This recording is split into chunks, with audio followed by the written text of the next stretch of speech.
Namaste and welcome to Sangam Talks. Today we have a different approach towards the talk that we are having. It's not even a talk, it's just an interview that we have with Dr. Elst.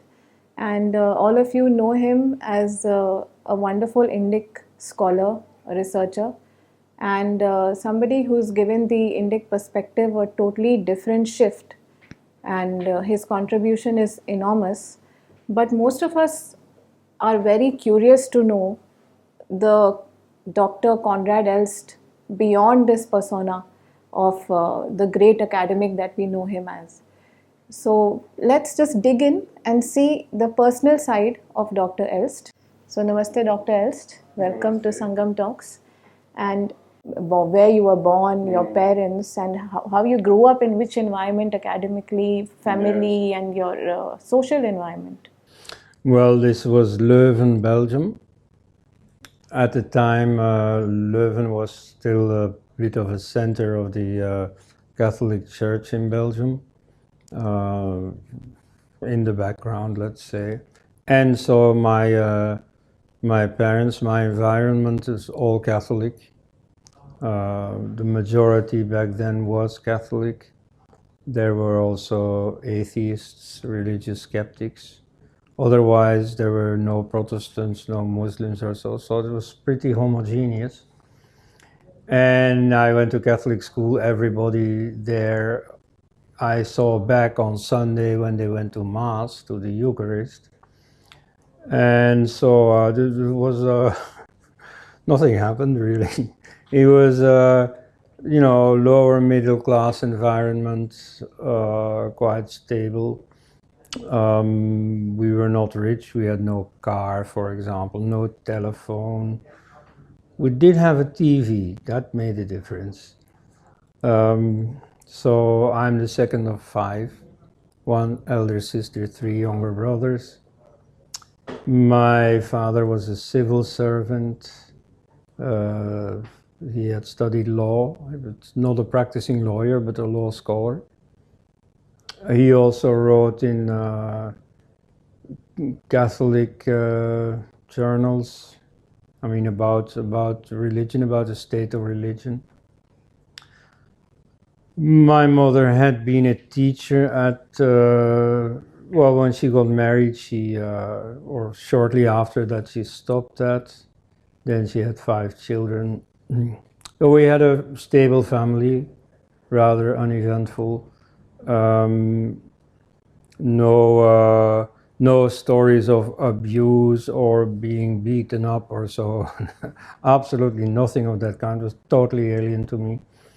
Same thing for the religious background. I mean, some people, who have dropped out of church are going to tell terrible stories about priestly abuse or so. That totally foreign to me. Were you into Christianity, and did you believe in it? Yes, I was absolutely into Christianity. I was rather pious, more than most of the people my age. I took religion quite seriously. And so, in fact, I read already early about religion. Like, for instance, one of the developments at that time was that you didn't have to learn the catechism by heart anymore. So I also didn't learn it by heart, but nevertheless, I took time out to learn it properly. And so I still know what Catholicism is about. Already in my generation that started weakening. And when you look at the kids today, they don't know anything about it. Even if they have gone to Catholic school, that doesn't mean anything anymore. So, Dr. Elst, what was your defining moment growing up when you actually felt that this is not for you, Christianity? Well, I was in a church choir as a child. And so, you see, my social life and religious life were intertwined. And so I didn't bargain for the social disruption that here and there it caused, though it did. It was purely a question of the truth of the religion. You see, age 15, you see, I decided, you see, this cannot be true. And that was not anything spectacular, you know. I was a little bit contrarious, you know, I mean, I was the eldest son, typically a bit more rebellious, but that had little to do with it here, I'd say, because this was the spirit of the times. You see, the education was getting democratized, and so people who used to accept church as or Catholic teachings on the authority of these learned priests and so on, that was giving way. You see, most people were too educated by then to look up to it. They looked at it critically. And so more and more people started doubting all this. So me too. So at age 15, I decided not to go to church anymore, which I didn't notice at the time. It is later a Hindu, Abhas Kumar Chatterjee, who asked me about my story, same story I'm telling you now. And so he said, he did not say, but then you should become a Hindu, you know, which is what Muslims would say in that situation. No, you see, he said on the contrary, don't you think this hurt your parents? And it must have. It must have. So, okay, well, at that age, you know, you don't think about these things. So then, as Chesterton said, when you stop believing in Christianity, it doesn't mean you believe in nothing, it means you believe in anything. Now, at least I started exploring different alternatives. You see, Marxism was very popular at the time, so I was influenced by that. Was a bit of a camp follower of the leftist agitation that took place at that time. But at the same time, I was very interested in all kinds of New Age stuff, astrology, Kabbalah, and those things.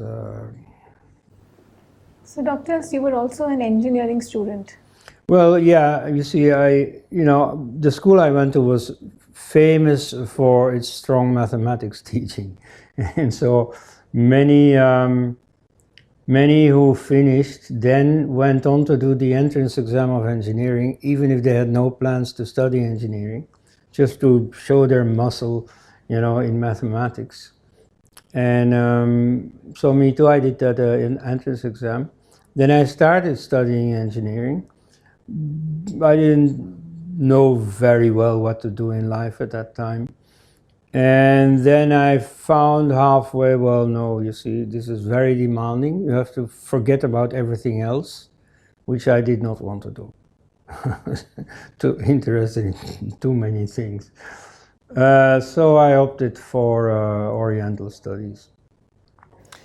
And what drew you to these Oriental studies? I mean, science and mathematics and this are two different domains. Yeah, to some extent I could, minimize that difference. Like in Chinese studies, we had a very important course of history of science and technology in China, based on Joseph Needham's work. And so our professor Ulrich Liebrecht was a specialist precisely of this topic. So stuff like Buddhist logic, that's like that sort of appeal to my sense for the exact sciences. But yes, I had difficulty studying literature and soft sciences. In fact, when I first entered the building of the arts faculty, I felt a completely different atmosphere to the sciences. In science, you see, when you prove something is right, well, then it's right. You see, here you had to, go by what authorities are saying, and I didn't like that at all. I thought, and excuse me for saying so, I thought, my God, this is a girls' school. Nevertheless, gradually I understood that history and philology, my official title is master and then PhD in Oriental philology and history. Then I understood that both philology, studying the meaning of words, and history are really very fundamental sciences. I mean, that's where you learn critical thinking. You see, religious fundamentalist sects like the creationists in the United States, they boast of having a number of exact scientists among their believers. And so people can compartmentalize their mind. You see, they can be very exact on the job, and then they come home, and then they become religious believers.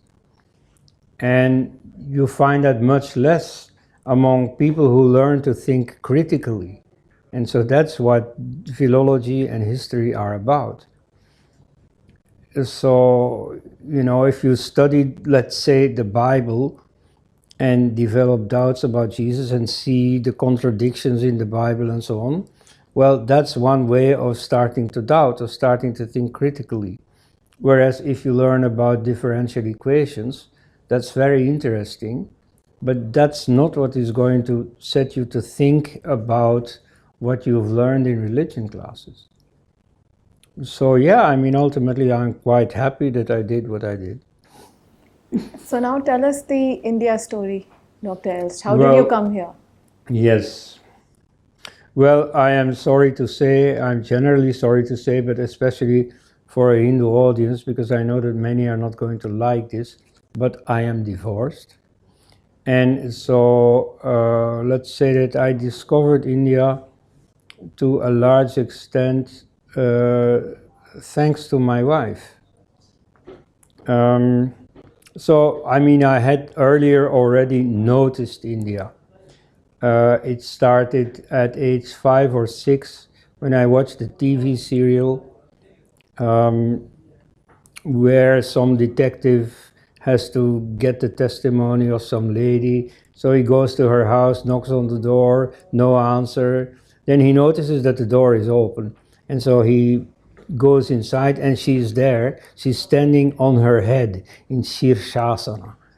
So that was, and that I didn't know at the time, but that was in fact the reenactment of a famous photograph, namely of our own Queen Widow Elizabeth, who you see later in life became a devoted pupil of B.K.S. Iyengar, yoga teacher. And so, so she's there at age 80 something, standing on her head.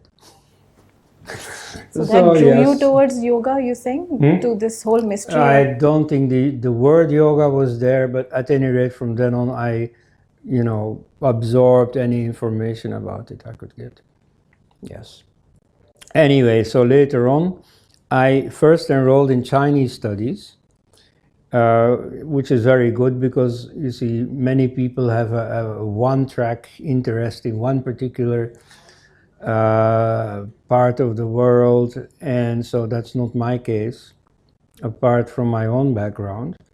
And so fortunately for me, I also know my own civilization. Many of the kids who grow up nowadays, they know nothing. They know what is, on the video, but otherwise, unfortunately. Well, anyway, so that I know, and then I studied rather thoroughly Chinese civilization. But then you see, I thought, I really noticed, well, clearly what India has to offer somehow is more fundamental. Maybe it won't get me very far in life. At that time, India was absolute backwater. And so when people heard I was studying India, they told me, what are you doing? I said, what can you do with that? Because you see, India, that was a backward country where Mother Teresa had to go to pick the lepers up from the gutter where these ugly Hindus had left them to rot. That was India. And so already at that time it was around it was the 80s. No, it was not yet getting better in India. But soon after, in the 90s, after Narasimha Rao, finally a certain liberalization released the energies of the Indian people, and all the success that they had in England, in America, now suddenly started getting reproduced in India on a far larger scale. So now India is doing quite well, but at the time, not at all. And yet, you see, when I heard about Indian philosophy, I thought, well, this is important. And when was this, Dr. Els? When did you set foot first in India? Well, I set foot in India in 1988. So I thought never to come to India. Just before that, I'd had a serious chronic disease. And because of that, I thought, well, India with all this malaria and so, why go there at all? This is not necessary. You see, people who study the philosophy of, let's say, Immanuel Kant, who came from Königsberg, they don't go there. They have his books, that's enough. And, I studied the Greek philosophers. I've never been to Greece. I don't care about going to Greece. So I thought, what do I need India for? Getting sick? No. Then suddenly, it is my wife that got a scholarship to go there. So then I rearranged my plans. I also applied for a scholarship. And so I spent some time here in Varanasi, BHU. And that's where I discovered, this Hindu philosophy, it's all nice, but I'll return to it later in life. Because I discovered something here of far greater urgency, namely the whole communal situation. This was not at all what I vaguely knew about it. And so I said, okay, let's set the record straight. And so then I started doing this. And so what was your drive to get into this whole communal? Well, I don't know. You see, I saw a hole in the market, as they say. I saw something that nobody was doing. So I thought, well, I can make myself useful here. It's just that you want to make your mark. You want to do something out of the ordinary. Well, this was it. I had landed in the middle of it, so it's fortuitously I met Sitaram Goel, who gave me a completely different perspective. And this communal angle you're talking about is with regards to the Babri issue? Yes, of course. So at that time, of course, that was like front page news. But interestingly, I saw that this was only the most spectacular phase of a far deeper issue. And so I thought that is something worthy of, let's say, an educated intellect to devote his life to. And so then you met Sitaram Goelji. Yes. And that's absolutely decisive. I can't emphasize it enough. Because, you see, I had already done a little, discovery about the Hindu movement that everybody talks about, namely the RSS. And I thought, well, I was a bit disappointed. It was the same nationalism that you see in European nationalisms. And so, especially coming from Belgium, since you want to know my background, you see, Belgium has no national feeling. It's an artificial state. It was usually laughed at. Belgian nationalists were very funny characters, the few that existed. And then you had a separatist movement in my part of the country. They too, you see, there's, again, you see from family background and so on, they were totally strange to me. And they were in a different manner also funny. And so I didn't take the whole nationalist thing serious. And so I found it quite bombastic. And so in India I saw the same thing. Although I did see that they had a point. You see, yes, of course, there had been the destruction of all these Hindu temples and all that. But so to see it in a proper perspective, now that's where Sitaram Goel made all the difference. And so, Dr. Els, you have an immense contribution to the whole Babri Masjid case that went on. Yes. Could you talk about that a bit? Well, I don't know if my contribution was all that immense, but you see, I wrote a little book about it, and that was not a good book. That's the least of my books. And which one was No, that? no, this is Ramzan al-Bahumi versus Babri Masjid, a case study in Hindu-Muslim conflict. You know, that's rather journalistic. Could have been far more thorough. But the merit of it is that it broke the impression that existed in India that it was only the Hindu nationalists making a fuss of this, whereas the entire world, including the enlightened West, you see, that sees through them and thinks they're ridiculous and so on. So here was a Westerner who was arguing that essentially the Hindu side is right. So that made a difference. That's why L.K. Advani of the BJP at the time noticed it. And yeah, so that book became front page news to my great surprise. Yes. And so the next question I would like to ask Dr. Elst is that what is this drive that you have to support this whole quote-unquote Hindu cause that they say, being a Westerner? What is this, since there's a lot of brickbats that come from Hindus themselves on Twitter, on social media that we see, with all kinds of accusations, like you're a missionary agent and you're militia, and you know all these kind of things, and you have to keep explaining to them. So I would like to know that what is this drive that keeps you without any accolades with this brickbats? What keeps you going? Yeah, it was a very bad career move, that is for sure.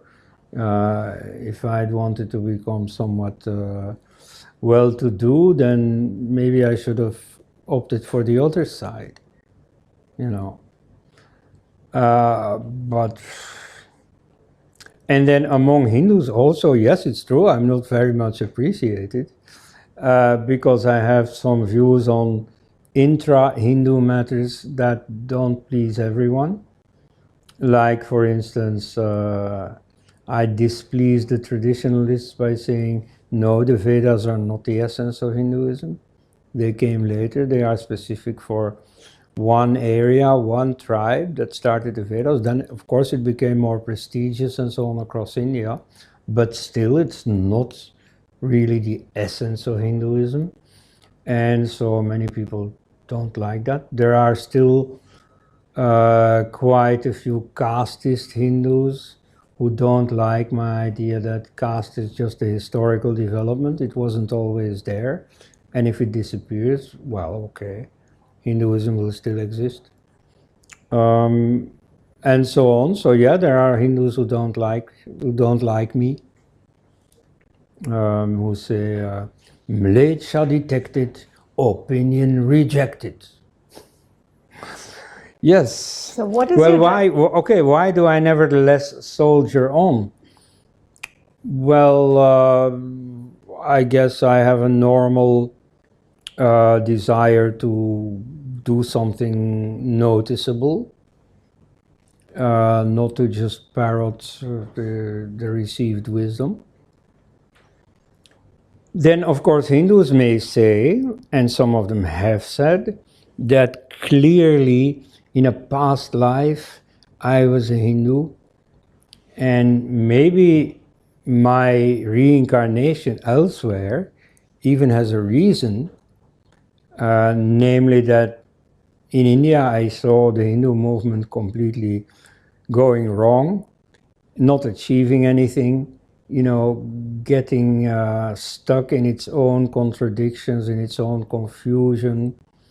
And so therefore I had to, learn a few things in Europe that would later come in handy for Hindu uh, assertion. Yeah. And then, so Dr. Els, this is apart from the out of India theory and completely demolishing the Aryan invasion theory with you and Shrikant Talagiri. I think that cannot be, you cannot be thanked enough for that. We'll always remain indebted to you. I know a lot of people who say that you should be given at least a Padma Shri for that and the Bharat Ratna, because there are many people who were alive and got the Bharat Ratna. So, I mean, at least at par with Sitaram Goyal is what people actually say, and most of them are the ones who are thankful to you. I mean, I personally am one of them. I can't ever thank you enough for what you have done for this whole cause. The one question that kind of is in everybody's mind is, what faith or religion or belief does Dr. Conrad Els follow? Well, when you fill out the form to get a visa, you have to state your religion. And there I simply state, well, first you see, they ask you for religion, and one of the options is none. But then you have to specify in handwriting. And so, so I write none, and then I specify secular humanist.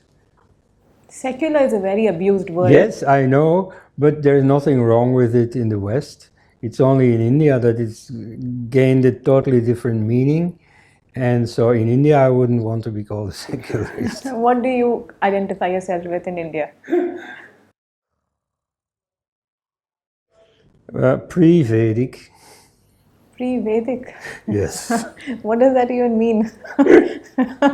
Well, think of the first Rishi. You see, he was just being creative. This was, I think, Bharadwaj, the court priest of King Bharata, after whom India is named Bharat. So he was just a poet. There were poets before him that haven't been recorded, so he decided to do better and learn this stuff by heart and have it learned by heart by others. So he was just creative. He had a good idea and he put it into words and better words, and he worked on it so that it was really pleasing to the ear.